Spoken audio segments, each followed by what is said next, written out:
చిన్న అమ్మాయిని చంపేసిందని చెప్పి దాని మీద మా ఎస్ఐ గారు ఇమీడియట్గా రెస్పాండ్ అయ్యింది. ఐలాపురంకి వెళ్ళింది. ఐలాపురంకి వెళ్తే అక్కడ మాని మీద ఒక 22 ఇయర్స్ అమ్మాయికి దెబ్బలు తగిలింది.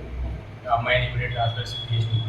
దానికి రీజన్ ఏం చేస్తే అమ్మాయి వాళ్ళ వాళ్ళ మదర్ రమ్య అనేటాన్ని ఇంకో ఆయన అరవింద్ రెడ్డి ఆయన ఇద్దరిది నిజామాబాదే. ఒక 20 days బ్యాక్ ఇక్కడికి వచ్చేసి ఐలాపురంలో ఉంటున్నారు.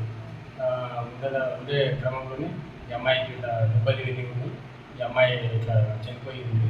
దానికి రీజన్ ఎవరైతే అరవింద్ ఉన్నాడో అరవింద్ రెడ్డి అంటే ఆయన ఇదని చెప్పి రమ్య వాళ్ళ పేరెంట్ వచ్చేసి కాంప్లైంట్ ఇచ్చింది. దాని మీద కేసు నమోదు చేసుకుని దర్యాప్తు చేస్తాం. మేము ఇన్వెస్టిగేషన్ చేస్తుంది స్కీమ్ వల్ల ఎస్ఐ గారు.